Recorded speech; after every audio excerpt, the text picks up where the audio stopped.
A long time ago, in a faraway kingdom, there lived a storyteller.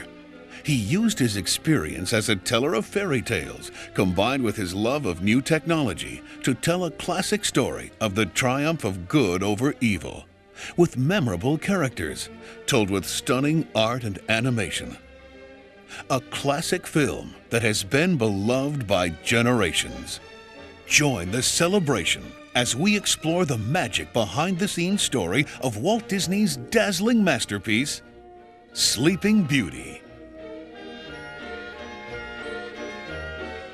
It's always a challenge bringing a great story classic to the screen, giving visual form to characters and places that have only existed in the imagination. But it's the kind of challenge we enjoy. Well, Walt had built his feature film output on the cornerstone of Snow White and the Seven Dwarfs. That was the first feature the studio attempted. It was, wildly successful beyond anyone's expectations. But it became sort of the comparison point for everything that followed. Disney began the ambitious plans for his third feature-length animated fairy tale in the early 1950s. Walt assigned a small team to begin adapting the classic fairy tale to the style of a Disney feature. Yeah, I think it was at least as early as '52. We thought it was real great. It had some little gnomes type fairies. It was a whole different type of picture. This early work resulted in a completed storyboard presentation in June of 1952. Walt concluded, however, that this story approach was too similar to past Disney efforts. If the Disney staff returned to the fairy tale, they could not simply duplicate Snow White or Cinderella. Walt took this on, I think, as a special challenge. He wanted to make this film as special and as different as he could. He wanted to make a film that he felt would be the pinnacle of achievement in animation. This fresh approach to Sleeping Beauty would push the boundaries of animation with its distinctive and exquisite art. My gift shall be the gift of beauty. They wanted it to look different from any other film they had made before, and in this they were aided immeasurably by a very gifted artist named Eyvind Earle, who came up with a very stylized and modern look for the film. I came to work for Disney's in 1951, more than 10 years after I first tried to get into the studio. Of course, it was the greatest job in the whole world for me, and I remember Walt saying, "Let's see what Eyvind can do." In searching for a style for a cartoon feature, many considerations are necessary. For one thing, it must be more than merely pleasing to the eye. The backgrounds must harmonize with the animated characters, as well as fit the mood of the story and the music. Sleeping Beauty is a fairy tale that is supposed to have taken place long, long ago. So we did a great amount of research into medieval painting and architecture before we arrived at the right styling for this picture. Eyvind Earle's unique and modern graphic style perfectly realized Walt's desire to create what he called a moving illustration. I've always been influenced by pre-Renaissance, medieval, Gothic, and here's a movie based on that period of time. If you look at the old Master Van Eyck, you can see details on bushes miles away, as if everything in the whole picture is absolutely clear. And Eyvind felt that way about this. It's a fairy tale, let's make it like that. You'll notice that all the design in it is absolutely vertical or horizontal. Everything in it is based on these two juxtapositions, these two planes, including the characters. I first started with the old medieval artists and almost everything that was Gothic. The tapestries were perfect examples of how foregrounds ought to be. The Gothic came from the Persians, and all their little details of grasses and weeds and trees fit perfectly. So I realized I could use anything that was in harmony with what I was striving to accomplish. And over all of that, a little tiny bit of myself came through. I think in order to appreciate the complexity of the art and the amount of work that was done, you'd have to mount a museum exhibition to be able to study it. Walt's team of experienced animators faced a particular challenge, making their characters live believably within this highly stylized world. It's always been said the toughest thing to sell to an audience in an animated film is a believable human figure. And Mark Davis was the champion of female figures at Disney. Every one of these films that we did has kind of a style all of its own. We had decided to do Sleeping Beauty as what Walt called a moving illustration, so we did a style in there that was different from any other Disney film. We stylized the drawing of Briar Rose. They never want me to meet anyone. And just before we say goodbye, he takes me in his arms, and then I wake up. I had a young woman do some live action reference for me. Her name was Helene Stanley. She did the dances and this sort of thing, which you could do on your own, but that's doing it the hard way. Why not have something you could refer to? The climactic battle between Prince Philip and the dragon was also intricately choreographed in live action for use as a reference by the animators. It is shown here for the first time in footage reconstructed from the only surviving still photos of the live action. Up this way!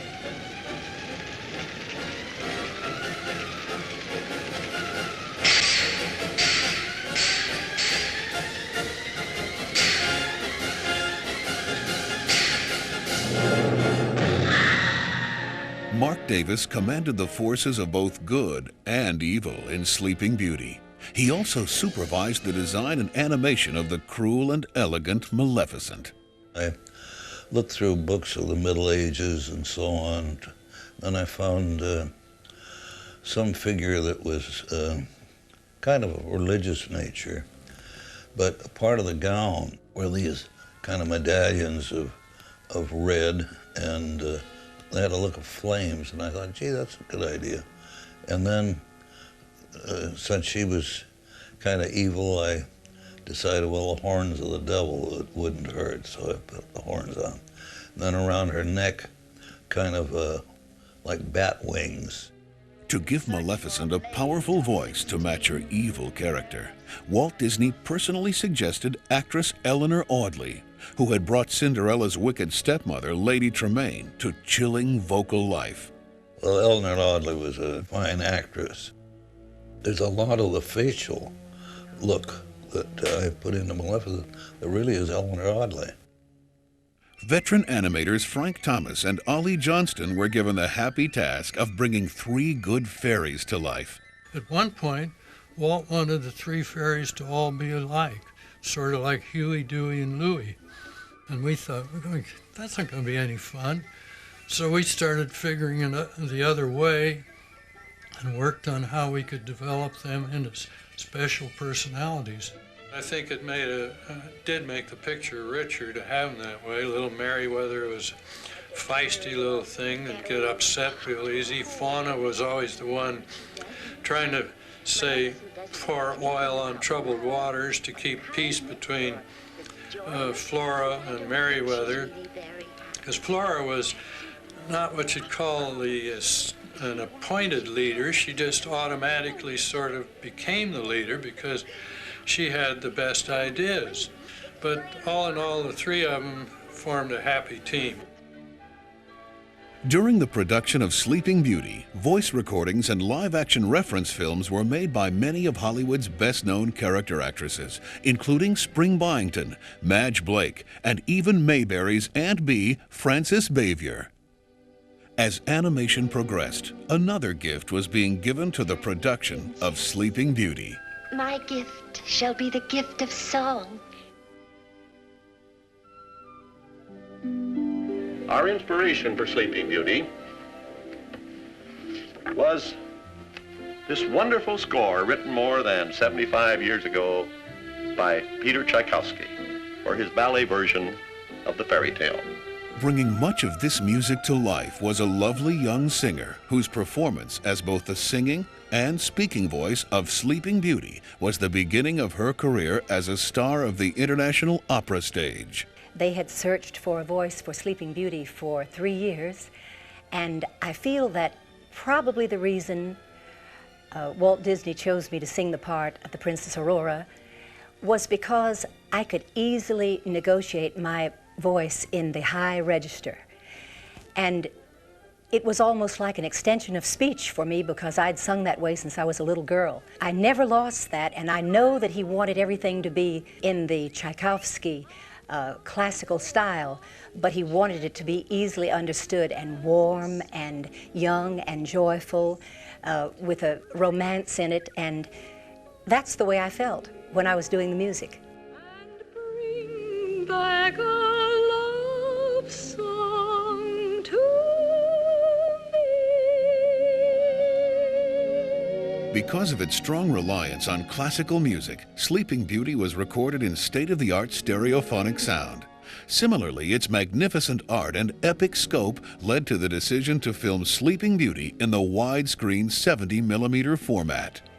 Sleeping Beauty is the first full-length animated feature photographed in what we call Technorama 70.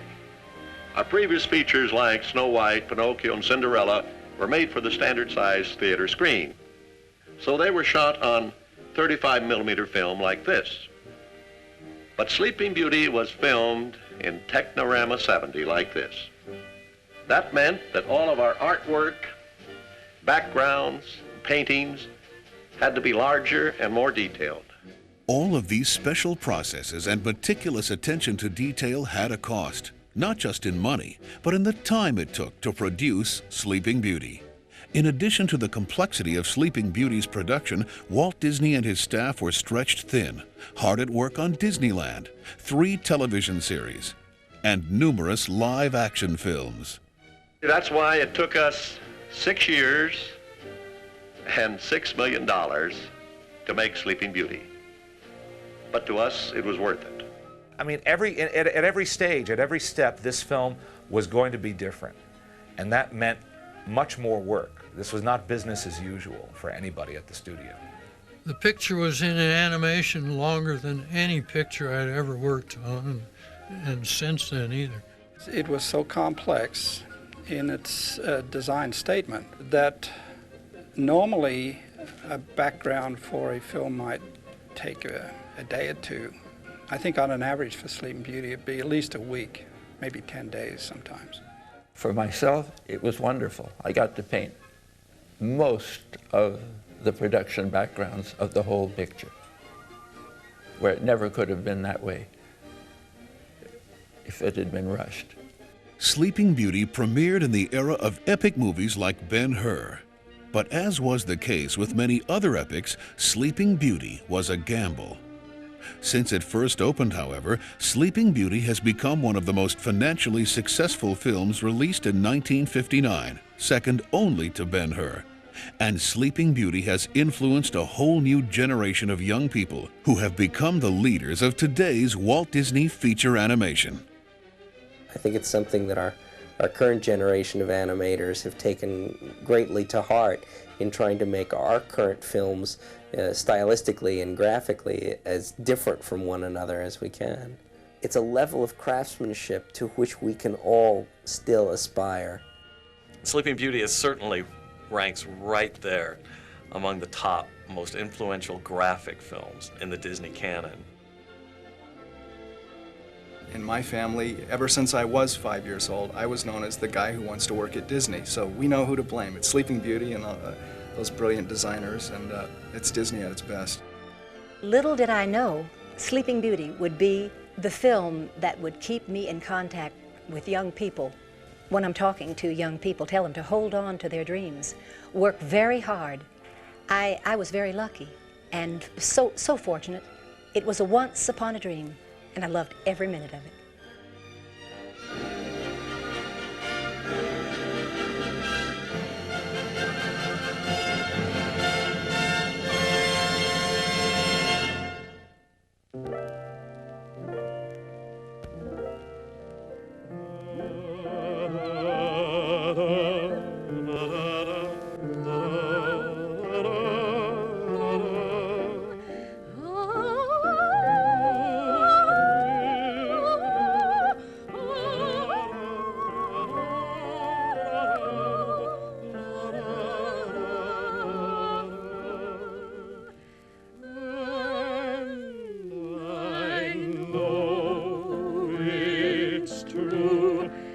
Visions are seldom all they seem.